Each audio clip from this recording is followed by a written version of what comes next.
Welcome to the Psychogastroenterologist, the show where we explore the fascinating intersection of the brain-gut connection through a multidisciplinary lens informed by psychology, neuroscience, and gastroenterology, better known as psychogastroenterology. Our mission is to delve into the gut-brain axis and uncover how this powerful connection influences mental, physical, and overall well-being. Whether you work in behavioral health, healthcare, the criminal justice system, or health and wellness coaching, this podcast offers insights to inform and inspire your work. Join us as we break down complex concepts, share evidence-based perspectives, and discuss emerging trends in this rapidly evolving field. The information provided in this podcast is for educational purposes only and is not intended as medical or mental health advice. The content discussed should not replace professional judgment, diagnosis, or treatment. Always consult with a qualified healthcare provider regarding any medical or psychological concerns. The views expressed by our hosts and our guests are their own and do not necessarily reflect those of any affiliated organizations. Hi, folks. Hope all of you are doing well. Welcome back to our next episode. And this is episode 9 of the Psychogastroenterology podcast program through Pathways Counseling Center in St. Paul, Minnesota.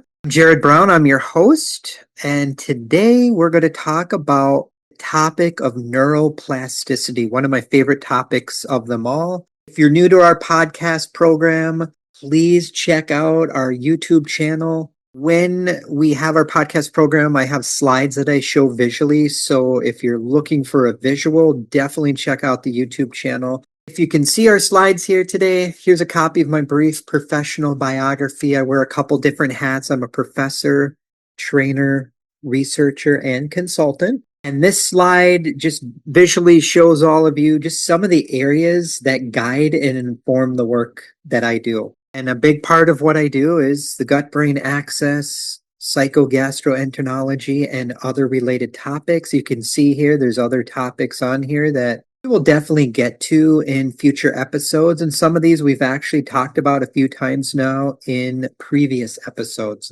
Our agenda today, pretty straightforward. Going to talk about neuroplasticity in general. So what is it? Part 2, how do we make this practical? How do we use this information in an intake, during a screening process, during an interview with a client? And then part 3, tips, strategies, solutions, and interventions. So neuroplasticity, huge topic. Thousands of articles have been published on this topic over the years, looking at different dimensions. How does this relate to the gut-brain axis? Well, there's emerging research that does show that digestive health issues, gut dysbiosis, things we've learned about in previous episodes, don't just impact the gut. They can actually impact the brain and contribute to maladaptive neuroplasticity. So at the core, neuroplasticity, just basically our brain's ability to kind of relearn things, adjust, make modifications. It plays a huge role in learning any kind of skill. It plays a huge role in memory. And if people are dealing with a neurocognitive impairment, certain brain-based disorders, and other kinds of maybe problematic lifestyle factors, using drugs, alcohol, living a sedentary lifestyle, not eating healthy foods, those are things that can actually adversely impact neuroplasticity. Why do you want to learn about this topic? Maybe you're new to the topic of neuroplasticity. Well, here's just a few basic things to take into account. If you can support positive neuroplasticity in the clients that you serve, it actually can promote healing, enhance performance. It plays a critical role in recovery, and it is a critical aspect of overall health and well-being. Neuroplasticity is a big topic, many dimensions to this, many subtopics you'd want to be aware of. This is a very small snapshot. Some of the topics you'd want to be aware of: synaptic plasticity is a term you'd want to be aware of. I put a definition here for all of you. Structural plasticity and functional plasticity. We'll revisit the topic of neuroplasticity in future episodes, but today it's just very basic 101, kind of planting the seeds about a number of topics you're going to want to understand if you truly want to become neuroplasticity informed. Taking a look at this here as well, another term you'd want to be aware of when you're studying neuroplasticity is neurogenesis. It's the development and growth of new neurons. And what can adversely impact the development and growth of new neurons?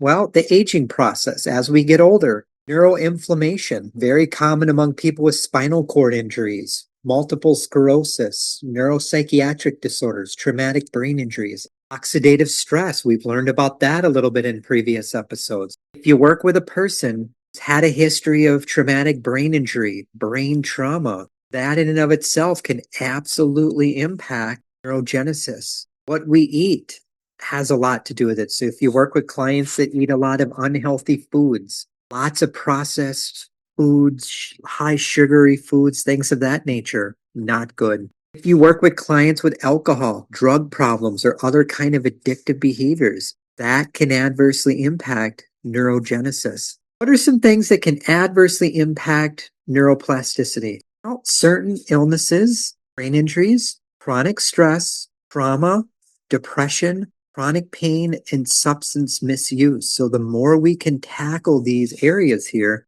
you're actually helping your client improve neuroplasticity as well. Why do you want to care about the topic of neuroplasticity? I'll just pretend you're working with a client. Maybe they don't eat well. They never exercise. They're not sleeping well. They've had a history of head trauma. Maybe they dealt with a lot of other kinds of emotional trauma in their life. Well, those factors, along with many more, can reduce a client's neuroplasticity, which then practically can cause memory issues, more impaired flexibility in their thinking, which is a component of executive function. And it can impact learning, which gets in the way of a client being successful in treatment and remembering what you as a therapist or counselor, case manager, social worker are even teaching them from session to session. I do a lot of work in the area of the first 1,000 days of life research, and this research basically focuses on day one of conception all the way up to age 2. Why do you want to care about this research if you're working with adults? Because this research is very clear. A large percentage of brain development and other processes are developing during this time. And if your client had a lot of trauma prenatally or early on in life, that can impact your client through the lifespan. So the more we can promote positive pregnancy outcomes, early childhood development, that is actually setting up that child for greater success with neuroplasticity throughout the lifespan. And again, on the flip side of this, if you're working with a client, maybe it's an adult, but you know from their history, they were exposed to drugs, alcohol, tobacco, trauma in utero or early on in life, and they have a very high adverse childhood experiences score. Those factors that happened to your client several decades before you even met your client impact their neuroplasticity in the present moment as an adult. If you have worked with clients that have had some of these things happen to them early on in life, maybe you work with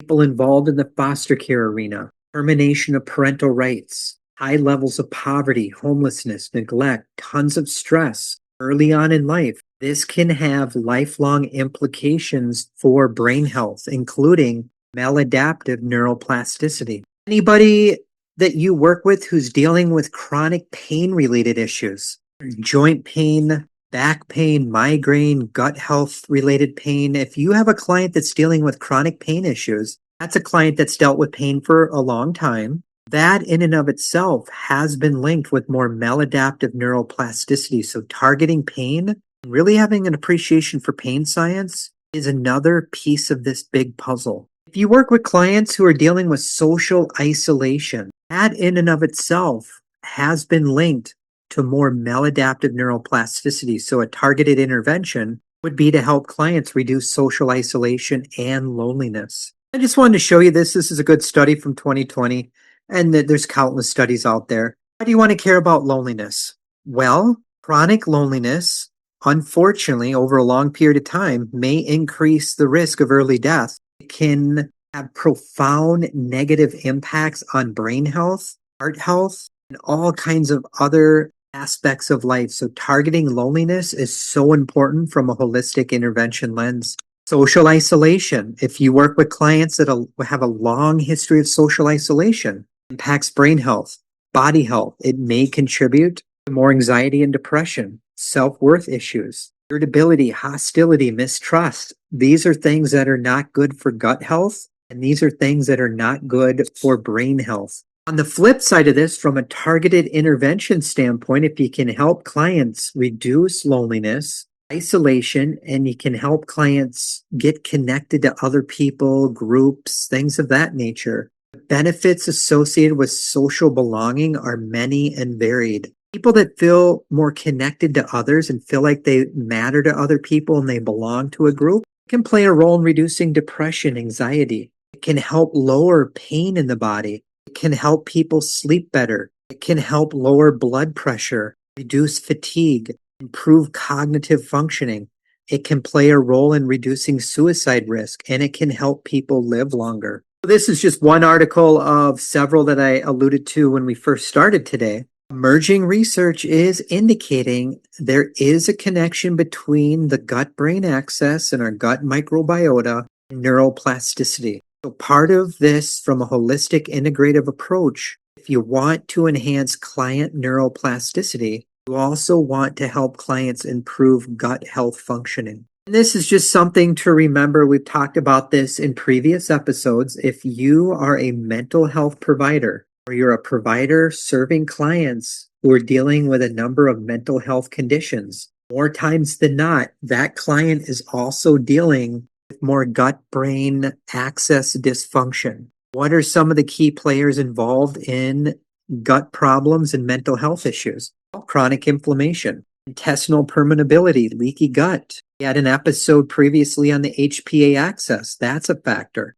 Neurotransmitter, neurohormonal dysfunction. This is something you definitely want to add to your reading list. Well, maybe we'll do an episode in the future on this BDNR, BDNF, brain-derived neurotropic factor. Huge topic to be aware of. What your client eats, or the lack thereof. These are some of the key players involved in gut problems among clients with mental health related conditions. And this is a good reminder, if you're a mental health provider or working in one of the allied fields, a call to action. Learn as much as you can about neuroplasticity and simultaneously the gut-brain axis. It should help improve client outcomes when you are focusing on these things. Other variables to take into account here would be if you are working with clients with Alzheimer's disease, Parkinson's disease, a history of stroke, traumatic brain injury, depression, anxiety, schizophrenia, and many, many more.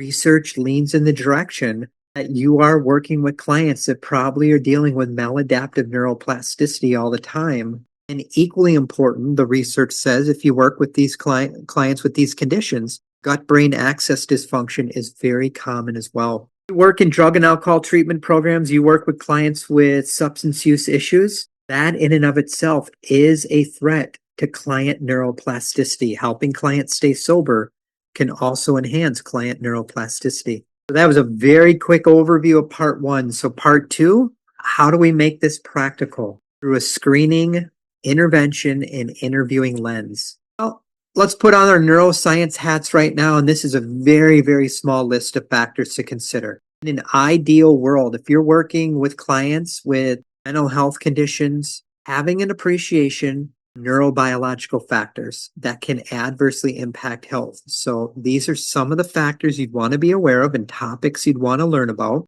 And what jumps out at me when I see this is I think the biopsychosocial model might be a good path forward for anyone working in the mental health arena, criminal justice, and allied fields. When you work with clients, and we all know this, I just want to remind us too, if you're doing a screening session, you're digging into the client's history, it's equally important to capitalize on the good stuff. Having that strengths-based perspective, the more you can capitalize on enhancing strengths-related domains, that's good for the client's brain and gut. The more you can understand how your client processes, understands, makes sense of emotions, this is another big area to be aware of. If your client struggles with negative emotionality, they really struggle with naming, labeling, processing, regulating emotions, that's not good for the gut-brain axis, and that is not good for neuroplasticity. If your client is dealing with a high level of shame, this is a toxic emotion that can adversely impact brain and gut health. So really targeting shame, helping the client reduce these feelings is a very important path forward as well. There's another variable, a lot of pieces of the puzzle I'm going to just throw at you. The more we can learn about all these pieces, the better off we can be in targeting this holistically. If your client seems to have an over reliance or almost addictive like tendencies, playing video games, being on the screen, emailing, watching movies, that is also not good for brain and body health. So, another targeted area for intervention. Identify problematic game and screen time use and help the client learn skills to reduce those feelings, those dependencies. It's going to be good for their sleep health and it's good for brain health. There's another piece of the puzzle maybe we don't think about enough. Does your client not drink water? I've consulted on many cases where the client doesn't drink water. They're relying on sugar sweetened beverages, coffee, things of that nature. And then your client's probably dealing with chronic low-grade dehydration. This slide should sum up why we want to care about this. If your client is not drinking enough water day in and day out, year after year, that in and of itself could be a factor for increasing depression or confusion in the client, anxiety, fatigue, tension, and irritability. One intervention would be maybe helping your client learn about the importance of drinking the recommended amounts of water that client's brain and body needs on a day-to-day basis. If your client is consuming foods that fall under the umbrella of the Western diet, this is foods that are going to be highly processed, typically foods you'll find at a gas station, drive-through, restaurants, things of that nature. This is not good for their brain or gut health. People that have a over-reliance on foods that fall under this umbrella are typically consuming more saturated fats, more sugar, typically more red meat, lower intakes of fiber, and the food is typically processed and is loaded with more preservatives and things of that nature. I just want to show this here if you're interested. If your client eats a lot of fast food, typically fast food tastes good, looks good, but not good for the brain and body. These are some different definitions related to fast food you'll find in the literature. So here's a definition of fast food. Under this umbrella, you'll have junk food, instant foods, and street foods. The more we can be aware of these factors and how eating these foods day in and day out can contribute to poor brain and body health, it's just another piece of that puzzle that can help that client learn skills, help them improve overall health and well-being. Why do we want to care about the Western diet? Well, this way of eating day in and day out, if you take a look at this slide here, has been linked with higher levels of obesity, chronic inflammation, increases in allergies, diabetes, autoimmune issues, depression, metabolic syndrome, and more neuropsychiatric issues. So what your client eats has a lot to do with their mental health and gut health. I just want to show this here. I've done a lot of talks over the years on excessive sugar consumption to different groups. And if your client consumes a ton of processed sugars day in and day out, that may be a factor in contributing to more brain-based impairments, negative neuroplasticity, and more emotional problems, including an increase in anxiety and depression. There's a few things just to be aware of that I think we all need to be aware of as we get older, and this is equally important for professionals to learn about these things. But what are some factors that can contribute to cognitive decline across the lifespan? Well, there's some things that maybe we can't do much about, like genetics. There's a lot of things we can do in terms of what's our health status like? Are we going to the dentist? Are we having yearly physicals? How do we live our lifestyle? Do we smoke cigarettes? Are we sleeping in every day till 12 noon and up all night? Are we not eating healthy foods? If we're getting good exercise? These are all things that can contribute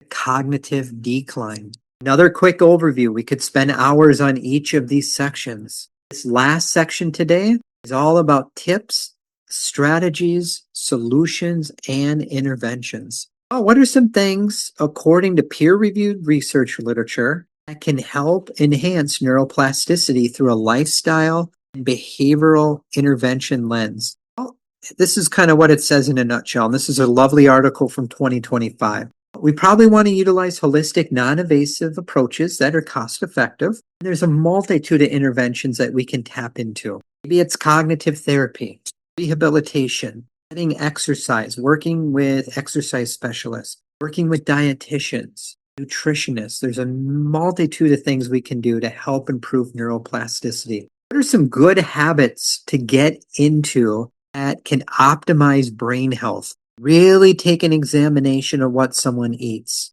Exercise, movement, getting good sleep, but also getting plenty of rest. You don't want to go day in and day out and never take time to pause and breathe and have lunch, drink water, go for a walk. The more we can capitalize on positive thinking patterns, that's going to be a good thing. The higher levels of optimism, great for brain health. Now, we all know stress is alive and well in our world. Anything we can do to manage stress, get stress down, getting in the habit of making more autonomous decisions, variety and challenges. So we want to challenge our brain, have variety as well. Really hone in on social interactions, being around people that lift us up, make us laugh, make us feel important. Developing a mindset of lifelong learning, and then doing these positive things over and over and over again for the rest of our lives. What are some healthy lifestyle behaviors that promote positive neuroplasticity that are found in the literature? All common sense here: getting the right amount of exercise, eating the right kind of foods, capitalizing on sleep health, and also really getting into reading. That is very, very good for neuroplasticity. Other factors that can promote positive neuroplasticity: mindfulness meditation. Again, maybe you're working with a specialist who does cognitive training. Sleep, number one to health, in my opinion. Positive social engagement, gratitude practices, working with a therapist who does cognitive behavioral therapy can be helpful. And even neurofeedback can be very helpful in promoting positive neuroplasticity. So cognitive training, mentioned it a couple times today. It's working with a provider who has the right credentials, licensures, qualifications, things of that nature. If you work with somebody through a cognitive training lens, what does that mean? Well, they're probably working with a client on enhancing problem-solving abilities. You're teaching clients about the importance of learning new skills. And then you are having clients engage in mentally stimulating tasks. So this is exercise for the brain. These are all really good things. Positive neuroplasticity. So CBT, cognitive behavioral therapy, many therapists have training in this. And if you're a therapist and you do cognitive behavioral therapy, by default, you're actually helping promote positive neuroplasticity in the clients you serve, because CBT approaches really help facilitate positive changes in your clients' thinking patterns and behavioral patterns.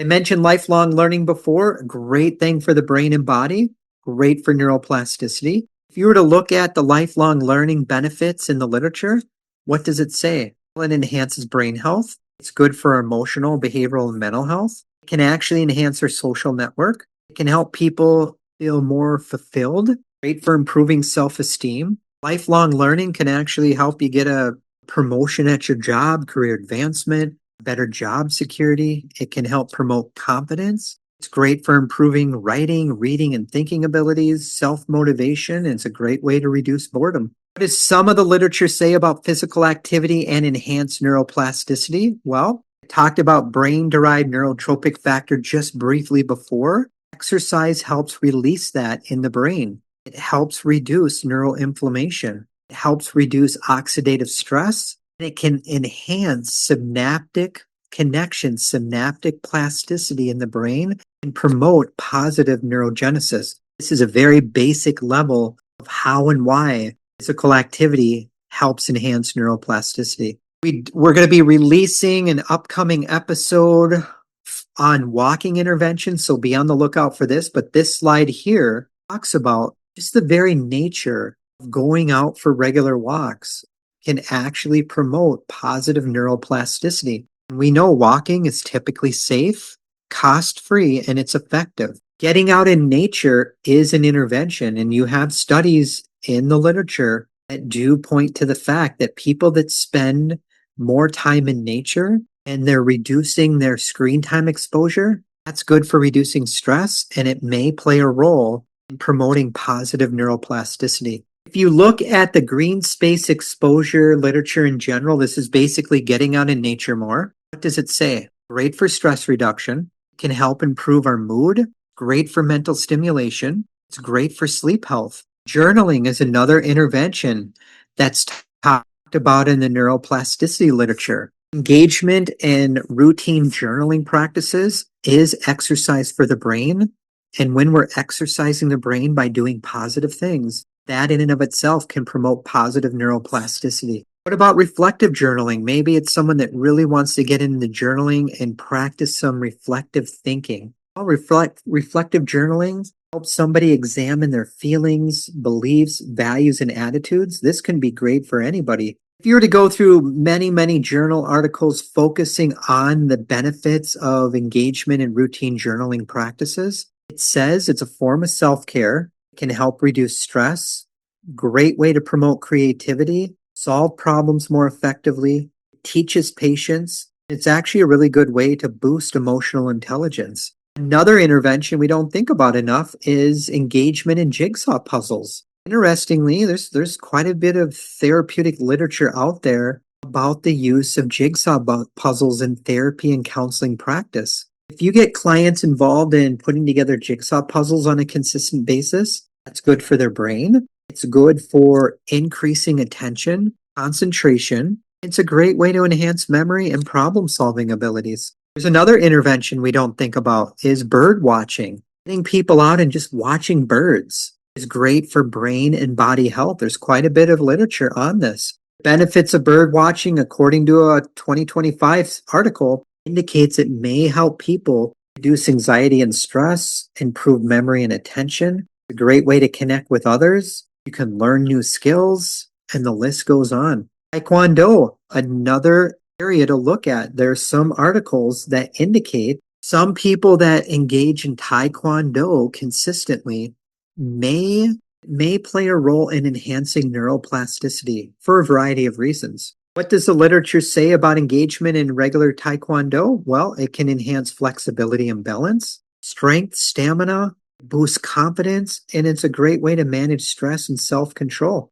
Positive thinking patterns are linked to higher levels of positive neuroplasticity. The more we can practice self-compassion, gratitude, and fostering a sense of joy, that is phenomenal for our brain and body. Promote these positive individual traits in all of us. The more we can have compassion for ourselves, we're building resilience, we stay curious, we seek out more self-knowledge, we have moderation too, taking breaks, practice good self-control. Great for gut health, great for brain health. The more we can practice hope, the more we can instill hope in other people. That is a huge intervention. That's great for brain and body health. And the positive outcomes associated with having higher levels of hope really point to the fact people do better in school and work. They're more healthy, they're more happy, and it can promote overall positive well-being. Self-compassion is just kindness directed inward.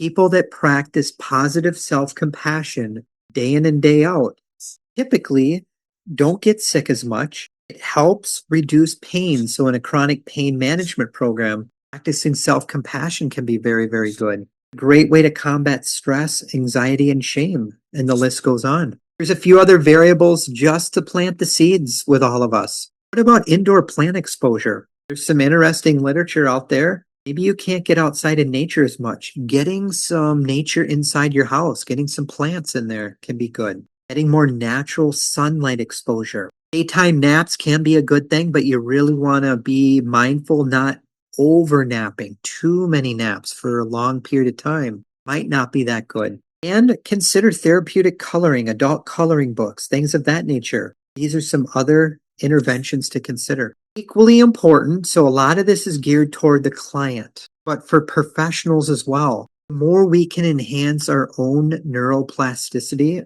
and have appreciations for these topics, it has been linked with enhanced workplace performance. And again, why do we want to care about enhancing neuroplasticity in ourselves or other people? Because the research is consistent. It can lead to improvements in memory, problem solving, learning, creativity, decision making, and the list goes on. And this is another term just want to plant the seeds with all of you to be aware of. Self-directed neuroplasticity. These are things we can do on our own that can play a role in enhancing neuroplasticity. Active engagement, controlled attention, trying not to multitask, seeking clarity, learning new skills, being intentional, being purposeful, engaging in self-reflection, self-compassion, engaging in positive health habits, practicing positive thinking on a consistent basis. These are all things related to self-directed neuroplasticity. Wish we had another hour, folks, but hopefully that gives you enough to think about, dig deeper. Here's my email address. Reach out anytime. Again, if you're looking for a visual, you want to see these slides I showed, check out our YouTube channel and be on the lookout for future episodes. Appreciate all of you and thank you so much. We hope today's episode provided you with valuable insights into the gut-brain connection and its impact across diverse settings. If you enjoyed this episode, please subscribe and share. For more information on this topic, resources, and services, visit pathwayscounselingcenter.org. Thank you for joining us on the Psychogastroenterologist, where mental health and digestive science converge.